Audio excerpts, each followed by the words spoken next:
Ladies and gentlemen, boys and girls, I'm back. Let the nightmares commence.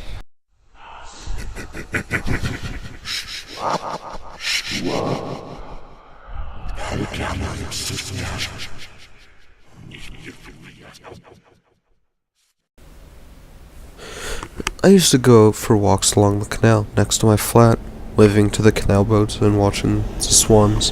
I used to hear children laughing in the playground across the canal from my sitting room. I used to buy lunch for the Vargan that lived under the bridge. I used to call him Hobo Baggins. He used to refuse to tell me his name in case they found him and took him back to run some funky science on him and hatch aliens out of his belly. Yes, he used to be one of those, but friendly enough. It's quiet now. There haven't been swans here for about 2 years. The canal boats have been abandoned, marked with red council notice stuck on their doors, and you rarely see anyone passing through. After the swans, the town started getting covered in missing posters, dogs and cats mostly, a horse once, but they never stayed up for too long. Not after the owner found the body parts dumped all around the bins, after the bags had been ripped open. I remember back then I'd find foxtails out back at my flat. Fox calls at night stopped soon after that. Cruel as it sounds, I was a little glad at the time. Those calls were creepy. I'd do anything to hear them again now. The police started investigating those in connection to the swans. They couldn't conclude what attacked them. The bits of animals that were there left usually too small to discern any teeth or claw marks from. According to newspapers, people in town were too scared to leave at night, convinced something had escaped a zoo. The police debated in introducing a curfew. I saw a lot of animal control guys around. Then I didn't. One evening, about a year ago now, I started thinking about it. There'd always been roadkill around town.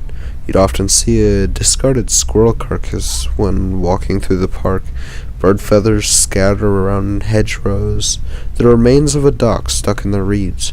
The authorities only noticed the predator when the swans were all gone. Before that, there was probably just people's cats, right? Or the foxes? I don't think so anymore. I think whatever it was, it needed bigger prey. Bigger prey.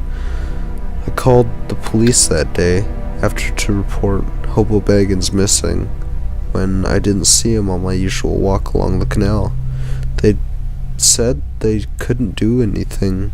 He could have just moved on to something else. Who would blame him? I didn't even have a real name to report anyways. Months went by, and the nights got quieter. There's no sounds of birds to wake you at dawn. There isn't even the drunkards stumbling around after a night out. Most of the pubs and restaurants have been shut down. People just don't feel safe leaving home anymore. The police are still investigating, but I don't see them out on the streets any more than anyone else. It's a pretty lonely town to walk around in the past few weeks. A lot of people have moved out of town. The only ones who stay can't afford to leave. Like me, I would if I could, but I'm barely covering the bills as it is. You only see people out during the day, and they usually drive. By sundown, there's no one on the streets. All the curtains are closed, and people keep their lights off. They put their bins as far from the house as they can without blocking the paths or the road. By morning, the bags will be ripped to shreds. Anything edible in them will be gone. Anything inedible is chewed up and unidentifiable. The streets are full of crap people have thrown on the street. The council have stopped sending bin men. I've phoned them, and the only response I get is that the service is suspended due to the department restructuring. Sorry for the inconvenience. Last week I got 2 phone calls. Any other place, any other time, they would have been godsend. Instead, they just add to the growing dread. shadowing the town. The first was my boss. Don't bother coming in anymore. We're shutting the shop. I'll try and get you the last pay stub as soon as I can. He paused. I'll try to get you some redundancy pay to make up the 3 months' pay. Use it to get out of town. I never got that money.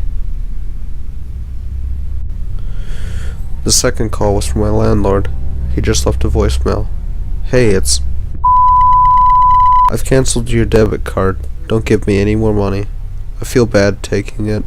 Just get out of town. We all know that's what we should do. Maybe if I've ever gotten that money from my boss, I could have gotten away. Not that I had anywhere to go. In hindsight, maybe just walking out of here would have been better than staying. I took my last walk along the canal on Tuesday. As I approached the bridge, I noticed something in the water. A rib cage, partially picked clean. It looked like it had been floating there a while too.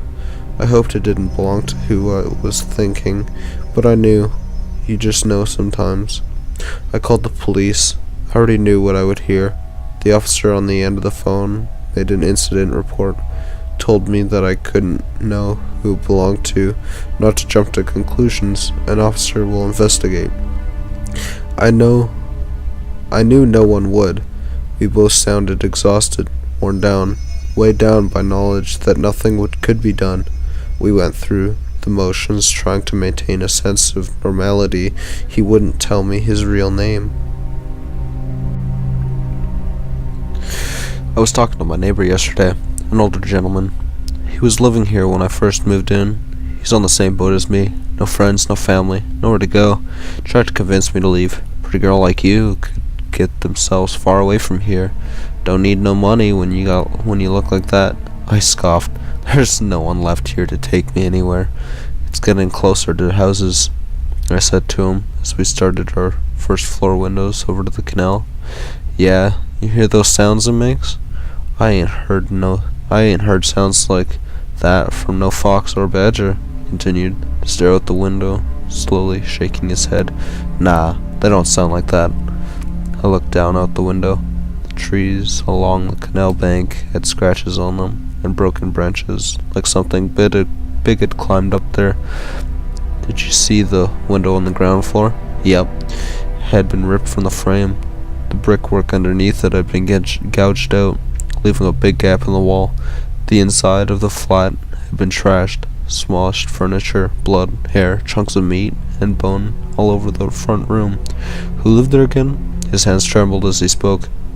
That dad who looked after his little girl, remember?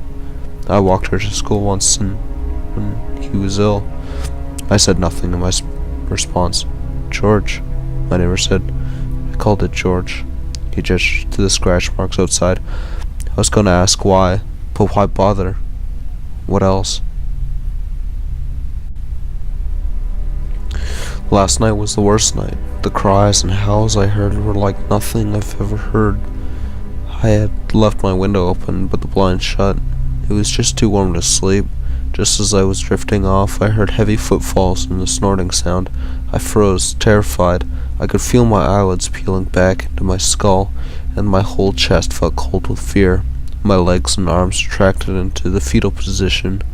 Then I just waited with my back to the window.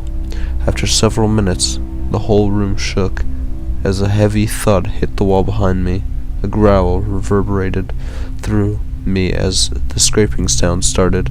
It rapidly became more pronounced, more vicious. The scraping, snarling, scratching. I went through the motions of reassuring myself it's the wind, it's the trees, it's the rain, it's anything except what it sounds like. Is this it? I thought. Is this my night? I really thought it was going to get in. Eventually, I must have fallen asleep. When I woke the next morning, I hoped that it might have been a dream, a nightmare. I went out to check on my neighbor. His door was locked up, and he wasn't answering. I went outside to see if I could see him through a window. Then I saw them outside my window. I saw where the scratches had come from.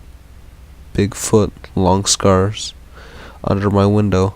Under my window on the first floor, there big prints on it in the flower bed. Not what they looked like, anything I'd seen before. I'm scared this time. Not just creeped out, not just worried, really scared this time. I called the police again.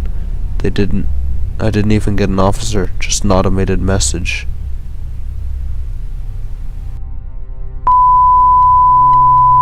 Police station is unavailable to process calls at this time. We advise residents to stay with family or friends away from if possible, while we investigate these events. If this is not possible, please remain indoors and barricade your home. Avoid unnecessary journeys. Under no circumstances, leave your home at night. Do not investigate any strange noises. Keep calm. We are investigating. Are you fuck? You know, I'm glad I haven't seen it. I'm glad it's only been scratches and noises and footprints in flower beds. What if I saw it and it could be unseen? I'm used to living with fear now. I don't want to live with nightmares. Whatever it is, it's getting bigger. How does something get that big without anyone seeing it? So here I am. I'm sure this is my last day here, and while I still have a means to communicate to the outside world, I'm telling you all this, all what happened here, about how easy it is for me to stick my head in the sand and hope it all wasn't happening, until I pulled my head up and realized that I was trapped. So here's the last thing anyone will hear me say, a warning. If you hear of a quiet town famous for its beautiful canals and swans, don't go. All the swans are gone.